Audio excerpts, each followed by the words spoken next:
What's going on, everybody? Welcome back to the channel. We're going to give a quick update on Terrarium and what is going on. So make sure you are subscribed to the channel. Give it a thumbs up. Let's get to 50 likes on this video and try and get this Terrarium chart moving. So let's take a look. 3249 is the current price.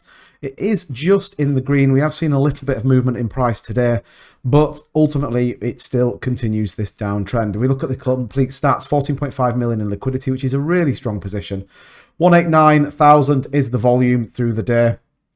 And the market caps are a little bit off today, but $164 million market cap. So quite a dramatic reduction from where this project has been. Now, it does have some interesting things coming, and we're going to talk about that in just a minute. But if you do zoom out on the chart, ever since we kind of got the whole Binance,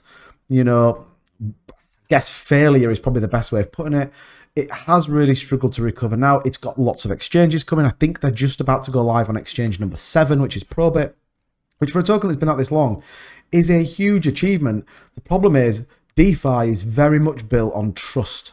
And I think when they did the Binance thing, it certainly hurt a lot of people, and people were certainly emotional about what happened. Overall, you look at the chart, the floor is significantly low in the 2000s, maybe just slightly under at the 1900s.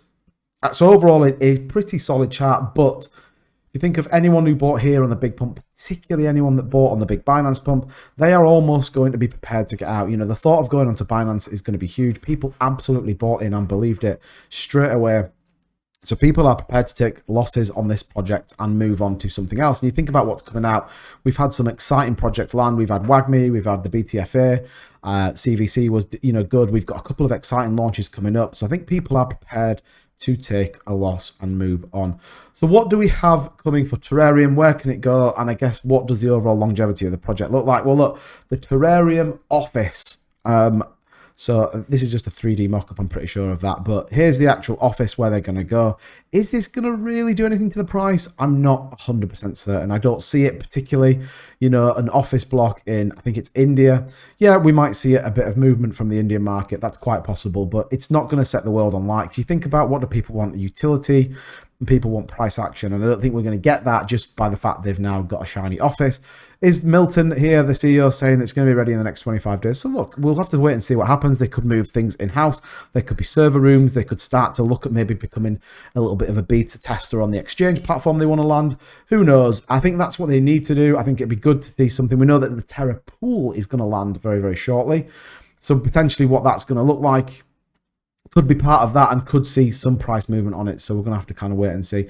RD price here, 6 exchanges with number 7 coming soon. Probit, like I said, is on the way. So they are on a significant number of exchanges, but the volume isn't represented just yet. So they need to kind of get that landed. They need to get the building up, and they need to start bringing utility to the forefront. If we take a look at what they set out in terms of their roadmap, and this hasn't been updated since they really launched, but you can see phase 1 was all completely done and boxed off. Phase 2, all the way more or less through. The Terareum IO is halfway through, so that's the website. Obviously, there's this centralized exchange bit they want to add functionality to. 1,000 organic grows on Twitter, miles ahead. Advertising, global crypto platform still working on. Top 50 CEX listing still to be ticked off. Now, these are the big tier 1 exchanges, and I think, again, it's a little bit like Saitama, where they kind of burnt a bridge and they shouldn't do. And certainly my opinion of, CZ at Binance, they don't like the bridges being burnt, and they certainly don't like being made fools of. And I think, if you breach that trust and then maybe even that contract with someone like that, it does seem like it takes a long time. Saitama's still waiting to be listed on a big exchange. Into phase 3, though, you look at top 5 exchange listing, Google Play and Apple Pay integration, NFTs, Tera Chain, Global Tera Expo, and then into phase 4, which is exploring the metaverse. So still quite a way to do on the roadmap, but working through it as quickly as they possibly can. Like I said, we got this from the team. Terareum Exchange and the Terapool platform together will be 85+ member team employing highly skilled crypto professionals and administrators. More updates coming soon. So clearly they do want to work on the exchange part that links into the website, and clearly the Terapool is going to be important. Is that really going to be the catalyst that this project needs? I'm not 100% certain. Again, you can see it's very similar in terms of what happened to Saitama, this huge pump that made people lots and lots of money. We cannot deny that. People got extremely rich. Anyone who got into the pre-sale absolutely made bank on this project.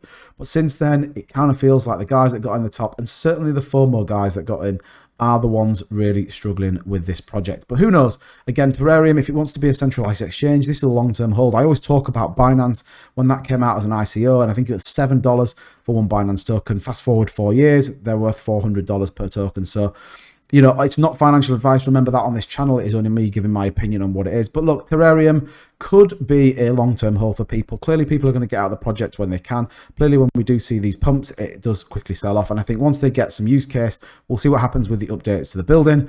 But we could start to see some price action and some price moving in the right direction. But that's what I've got for you on Terareum. As ever, thank you very much for watching. Appreciate all the support. Make sure you like and subscribe to the channel. The channel is growing, and I appreciate every single person who clicks that subscribe button. And I'll see you guys in the next video.